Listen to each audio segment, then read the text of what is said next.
పెళ్ళైనా పండగైనా వేడుక ఏదైనా పట్టు చీరల ప్రత్యేక వేదిక వారాహి సిల్క్స్. ఇండియా పాకిస్తాన్ ఇష్యూలో ఎవరైనా లాభపడ్డారు, దాన్ని అడ్వాంటేజ్గా మార్చుకోగలిగారు అంటే అది బలూచిస్తాన్ దేశం అని చెప్పాలి.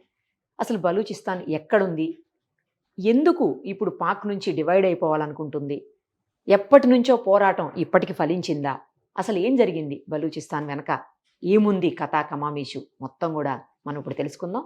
అందుకే మనతో పాటు ఉన్నారు Suman TV chief editor Keshav గారు. ఒకసారి ఆయనతో మాట్లాడి మరిన్ని వివరాలు తెలుసుకుందాం.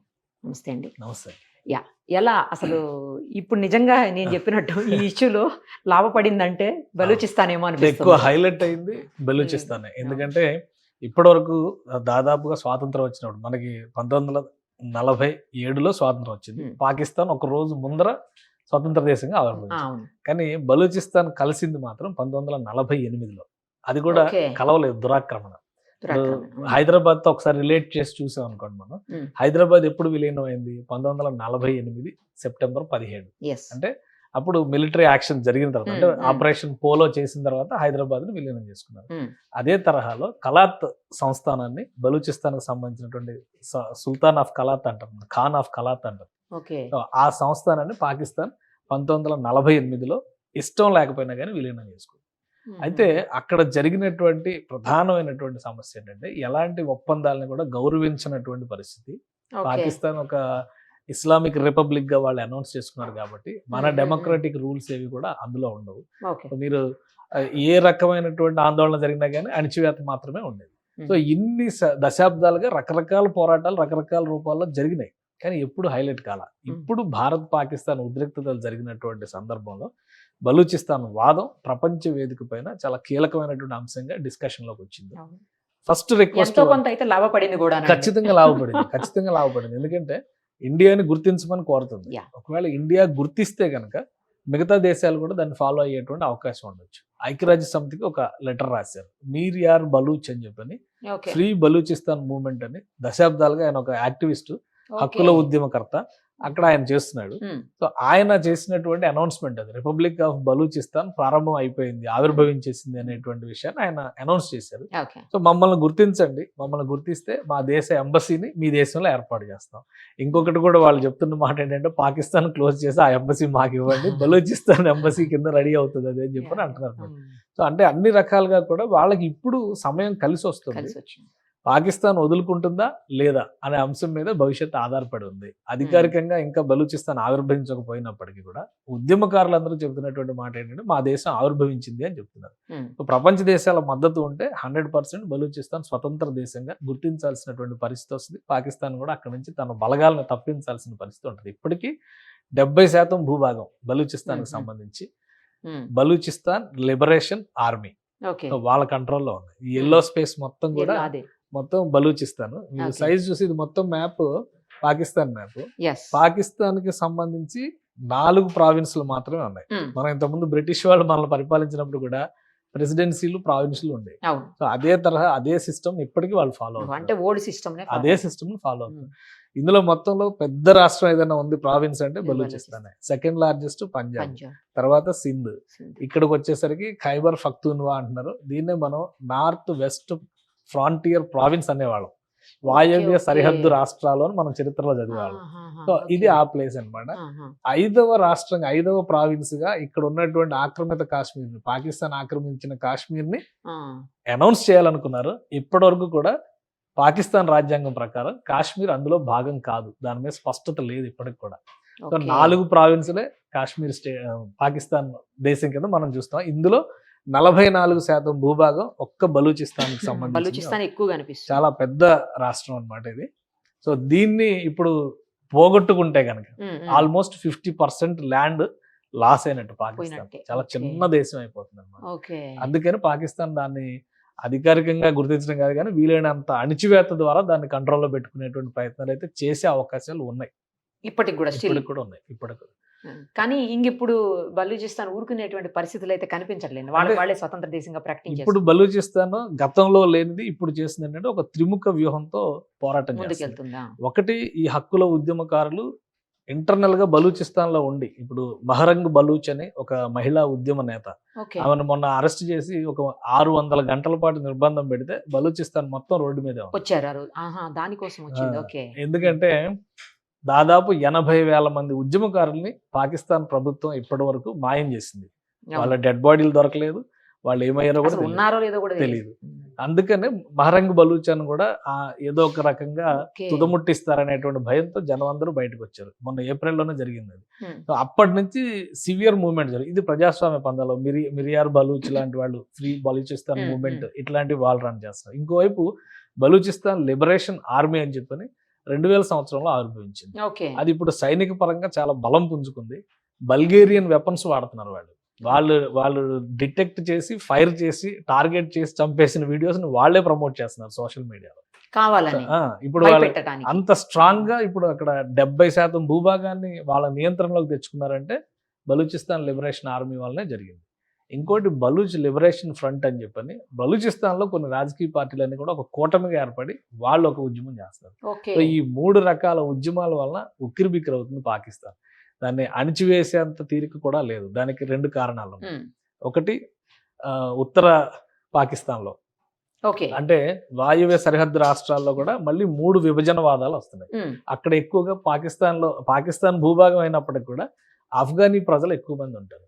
సో ఆఫ్ఘనిస్తాన్తో అక్కడ కాన్ఫ్లిక్ట్ నడుస్తుంది. అంటే ఈ ఓకే. సరిహద్దు ప్రాంతాలు ఇక్కడిక్కడ ఈ సరిహద్దు ప్రాంతాలన్నీ ఖైబర్ పఖ్తూన్వాని కూడా విభజించాలి, ఇందులో కొన్ని ప్రాంతాలు ఆఫ్ఘనిస్తాన్ లో కలపాలని వాళ్ళు డిమాండ్ చేస్తున్నారు. ఓ వాళ్ళు చేస్తూనే ఉన్నారు. పాకిస్తాన్ పహల్గాం ఇన్సిడెంట్, భారతదేశంలో ఉద్రిక్తతలు ఇవి మొదట జరిగిన యుద్ధం ఆఫ్ఘనిస్తాన్ తో జరిగింది. ఆఫ్ఘనిస్తాన్. క్రాస్ ఫైర్ జరిగింది అక్కడ. హ్మ్. సో అది జరిగింది. బలూచిస్తాన్ లోనేమో అటాక్స్ జరుగుతున్నాయి. ఈ మొత్తం ఎపిసోడ్ ని ఒక్కసారిగా ట్రాన్స్ఫార్మ్ చేసి పాకిస్తాన్ జాతీయవాదాన్ని తీసుకురావాలంటే మళ్ళీ ఇండియా వ్యతిరేకంగా ఏదో ఒక ఇన్సిడెంట్ జరగాలి.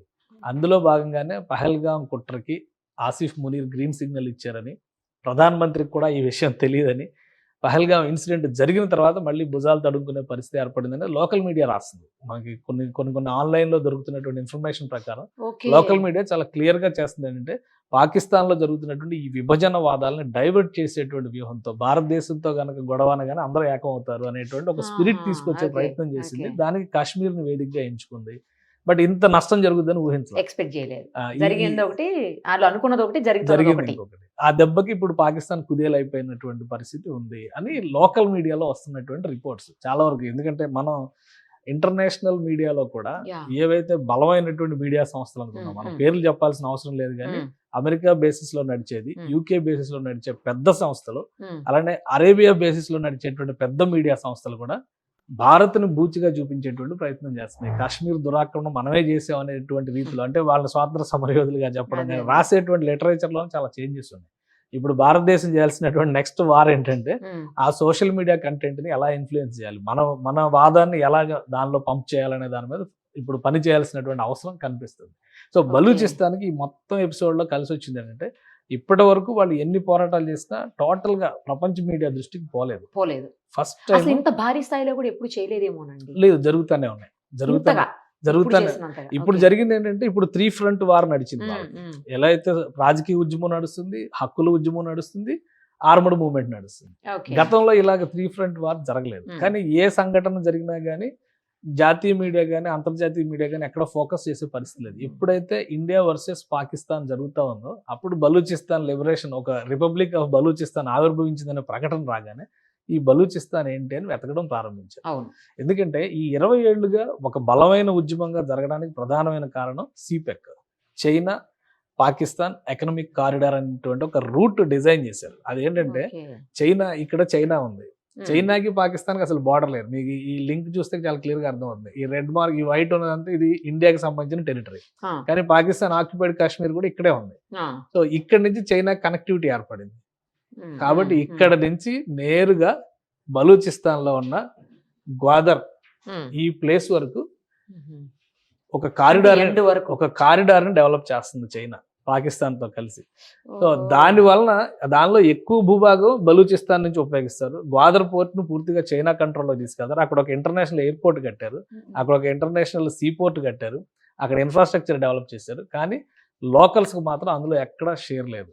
అక్కడ ఉన్న సహజ వనరులు, బంగారం నిల్వలు కూడా ఉన్నాయి అక్కడ. పెట్రోల్ నిల్వలు ఉన్నాయి బలూచిస్తాన్లో, సహజ వాయు నిక్షేపాలు ఉన్నాయి. So Okay. ఇవన్నీ కూడా వాళ్ళు ఎక్స్పోజ్ చేశారు. పెద్ద పెద్ద ఇప్పుడు మన చిప్ మేకింగ్ ఇండస్ట్రీకి అవసరమయ్యేటువంటి జిప్సమ్ లాంటి మెటీరియల్స్ కూడా చాలా ఎక్కువ. న్యూక్లియర్ కూడా అక్కడ న్యూక్లియర్ వెపన్స్ కి అవసరం అయ్యేటువంటి యురేనియం లాంటివి కూడా అక్కడ దొరుకుతుంది. సహజ వనరులు, ముడి సరుకు, ఖనిజ సంపద అపారంగా ఉన్నటువంటి ప్రాంతం బలూచిస్తాన్. కానీ వెనకబడి ఉంది. దాన్ని చైనా, పాకిస్తాన్ ఎక్స్ప్లాయిట్ చేస్తుంది అనేటువంటి విషయాన్ని ఈ ఇన్సిడెంట్ ద్వారానే ప్రపంచం మొత్తం ఈ రోజు పరిశీలించేటువంటి, వాళ్ళ దృష్టికి వచ్చేటువంటి అవకాశం ఏర్పడింది దీనివల్ల. సో ఇప్పుడు వీళ్ళు ఈ చైనా ఈ మాస్టర్ ప్లాన్ అదేనేమోనండి, ఎందుకంటే ఇది గనక వెళ్ళిపోయింది ఇండియాలో కంటే అసలు వాళ్ళు రావడానికి యాక్సెస్ ఉండదు. సో ఇక్కడ కట్ అయిపోదు. ఫస్ట్ పాయింట్, ఆజాద్ కాశ్మీర్ అని వీళ్ళు ఏదైతే చెప్తున్నారో ఈ గిల్గిట్ బల్టిస్తాన్ అని చెప్పిన 2 ఏరియాలు ఉంటాయి. సో ఇక్కడ కట్ అయిపోతుంది. రెండోది, బలూచిస్తాన్ వెళ్ళిపోతే అసలు ఇంత ల్యాండ్ మాస్ కూడా ఉండదు. ఆల్మోస్ట్ 800 కిలోమీటర్ల తీరరేఖ ఇది. పాకిస్తాన్ కి సముద్రం అప్పుడు ఇది మాత్రమే పరిమితమైంది. కరాచీ అంటే సింధ్ రాష్ట్రం. సింధ్ రాష్ట్రంలో కూడా కొంత విభజనవాదం ఉంది. సింధ్ సపరేట్ అయిందంటే పాకిస్తాన్ కి అసలు ల్యాండ్ లాక్డ్ కంట్రీ అయిపోద్ది, సముద్రమే ఉండదు. అందుకనే బలూచిస్తాన్ విషయంలో అన్ని శక్తులు వడ్డాలని అటు చైనా, ఇటు పాకిస్తాన్ 2 కూడా ప్రయత్నాల్లో ఉన్నాయి. సాయుధ పోరాటం అయితే ఒక పీక్ స్టేజ్ లో ఉంది. ఈ ఉద్రిక్తతలు తగ్గి కొంత ఆర్థిక సమస్యల నుంచి కనుక పాకిస్తాన్ తేరుకుంటే ఖచ్చితంగా ఆ ప్రాంతం మీద మళ్ళీ పట్టు బిగించడానికి ప్రయత్నాలు జరగవచ్చు. అందుకనే అంతర్జాతీయ సమాజం ఈ సమయంలో ఇన్వాల్వ్ అవ్వాలి అనేటువంటి విజ్ఞప్తి బలూచిస్తాన్ ప్రజలు చాలా బలంగా చెప్తున్నారు. దాదాపు 1.5 నుంచి 1.80 మంది జనాభా ఉంటారు ఆ ప్రాంతంలో. ల్యాండ్ పెద్దది కానీ జనాభా తక్కువ. మిగతా పాకిస్తాన్ లో జనాభా ఎక్కువ ఉంటుంది, ల్యాండ్ సోర్సెస్ తక్కువ ఉన్నాయి. అందుకనే ఇప్పుడు బలూచిస్తాన్ ని అధికారికంగా గుర్తిస్తుందా, వదిలేస్తుందా పాకిస్తాన్ అనేటువంటిది ఒక $1 మిలియన్ క్వశ్చన్. ఇంకోటి ఏంటంటే, అమెరికా లాంటి దేశాలు కనుక పాకిస్తాన్ కి సపోర్ట్ గా వెళితే బలూచిస్తాన్ అణిచివేయడం మళ్ళీ గతంలో కూడా జరిగింది అది. ఇప్పుడు అమెరికా కూడా బలూచిస్తాన్ లో ఉన్నటువంటి వనరుల పైన ఫోకస్ పెడుతుంది అనేటువంటి ఒక చర్చ. అందుకనే ఈ మధ్య కాలంలో అపారమైన ప్రేమ డొనాల్డ్ ట్రంప్ పాకిస్తాన్ పైన కనబరుస్తున్నారు. చైనాని సైడ్ చేస్తే ఆ రెస్పాన్సిబిలిటీ మేము తీసుకుంటాం అనే దానిలో అమెరికా కూడా పావులు కదుపుతుంది అనేది సమాచారం. సో వీళ్ళ క్రీడలో బలూచిస్తాన్ ప్రజలు మళ్ళీ బలవుతారా, లేదా విజయ పతాక ఎగరేసి స్వతంత్ర రాజ్యంగా ఆవిర్భవిస్తారా అనేది కాలం నిర్ణయించాల్సినటువంటి అంశం. కానీ మీరు అన్నట్లు ఇప్పుడు అంతర్జాతీయంగా చాలా దేశాల నుంచి ఒకవేళ బలూచిస్తానికి కనుక సపోర్ట్ వచ్చింది అనుకోండి, అప్పుడు ఇంకా ట్రంప్ చేసేది ఏమి ఉండదు, చైనా కూడా చేసేది ఏమి ఉండదు. అంటే బలమైన దేశాలు మద్దతుగా ఉంటే, ఇప్పుడు రష్యా మద్దతుగా ఇస్తే, ఇండియా ఎందుకంటే ఆఫ్ఘనిస్తాన్ తో రష్యా ప్రయోజనాలు ముడిపడి ఉన్నాయి. సో బలూచిస్తాన్ పక్కనే ఉంటుంది కాబట్టి బలూచిస్తాన్ కనుక మళ్ళీ అమెరికా చేతిలోకి వెళ్తే రష్యాకు కూడా కొంత ఇబ్బంది ఏర్పడే అవకాశం ఉంటుంది. అటుపక్కన ఇరాన్ ఉంటుంది. ఇరాన్ మళ్ళీ అమెరికాకి శత్రువు. సో అమెరికాని అక్కడికి రాణిస్తే కనుక ఇరాన్ కి కూడా చాలా ఇబ్బంది ఉంటుంది. కాబట్టి ఆ చుట్టుపక్కల దేశాలన్నీ కూడా బలూచిస్తాన్కి అండగా నిలిచేటువంటి అవకాశం ఉంటుంది. ఒకే ఒక సమస్య ఏమొస్తుందంటే, ఇప్పుడు వీళ్ళు బలూచిస్తాన్ మూవ్మెంట్ లో కేవలం పాకిస్తాన్ లో ఉన్న బలూచిస్తాన్ ప్రావిన్స్ అనేదే కాకుండా ఆఫ్ఘనిస్తాన్ బార్డర్ లో ఈ ప్రాంతం అంతా కూడా కొంత ఈ బలూచ్ ప్రజలు, ఆ తెగకు చెందినటువంటి ప్రజలు ఉన్నారు. అలానే ఇరాన్ కూడా ఈ సరిహద్దు గ్రామాలు, సరిహద్దు ప్రాంతాల్లో బలూచ్ ప్రజలు ఉన్నారు. కాబట్టి మొత్తం కలుపుకొని బలూచిస్తాన్ ఏర్పడాలనేటువంటి ఒక బలమైన డిమాండ్ కూడా ఉంది. సో ఒకవేళ ఈ బలూచిస్తాన్ ఏర్పడితే మళ్ళీ ఆఫ్ఘనిస్తాన్ లో చీలికలు, ఇరాన్ లో చీలికలు అనే సమస్య వస్తుందన్న కారణంగానే ఆఫ్ఘనిస్తాన్, ఇరాన్ మౌనంగా ఉన్నాయి, వాళ్ళకి సపోర్ట్ చేయటం లేదు. సో ఒకవేళ భారతదేశం బలూచిస్తాన్ గుర్తిస్తే మళ్ళీ ఆఫ్ఘనిస్తాన్, ఇరాన్ తో మనకి సమస్యలు వస్తాయి. సో ఆ చిక్కుముడి వలన మాత్రమే ఆగుతున్నారు. లేదంటే కనుక ఈ పాటికి బలూచిస్తాన్ ఉద్యమానికి చాలా బలమైనటువంటి అండ రష్యా నుంచి, భారత్ నుంచి.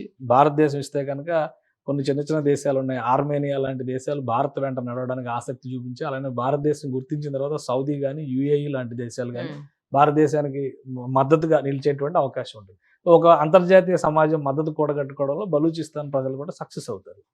ఎప్పుడైతే వీళ్ళు ఈ మహాబలూచ్ అనేటువంటి ఒక స్వరూపాన్ని చూపిస్తున్నారో ఇరుగు పొరుగు వాళ్ళతో సమస్యలు వస్తున్నాయి. సో భారతదేశం కూడా ఆ రిస్క్ చేసేటువంటి పరిస్థితి లేదు. పైగా పాకిస్తాన్ వాళ్ళందరినీ తీవ్రవాదులుగా ముద్ర వేసి అంతర్జాతీయ ఉగ్రవాదులుగా గుర్తించాలనేటువంటి ఒక డిమాండ్ని ఐక్యరాజ్య సమితి ముందర కూడా పెట్టింది. అలా జరిగితే మళ్ళీ ఆ తీవ్రవాదాన్ని భారత్ పోషిస్తోంది అనేటువంటి ముద్ర భారత్ భరించడానికి కూడా సిద్ధంగా లేదు. ఈ ఒక్క కారణంతోనే అధికారికంగా బలూచిస్తాన్ గుర్తించడానికి భారత్ కూడా కొంత సంశయిస్తున్నటువంటి పరిస్థితి ఉంది. ఇంటర్నల్ గా ఏమైనా సపోర్ట్ చేయాలి తప్పించి డైరెక్ట్ గా వచ్చేటువంటి పరిస్థితి లేదు. అంటే ఎంత బలమైన ఉద్యమాన్ని వాళ్ళు నిర్మిస్తారు, పాకిస్తాన్ నాయకత్వాన్ని ఎంత బలంగా వాళ్ళు తోసిపడేస్తారనే దాని మీదే భవిష్యత్తు ఆధారపడి ఉంటుందని మనం అర్థం చేసుకోవచ్చు. Right and let us see ఏం జరుగుతుంది. వాళ్ళకన్నా హెల్ప్ అయితే బాగుంటుంది. థ్యాంక్ యూ అండి. Thank you so much. Suman టీవీలో మీ పర్సనల్ అండ్ బిజినెస్ ప్రమోషన్స్ కోసం కింది నెంబర్కి కాంటాక్ట్ చేయండి.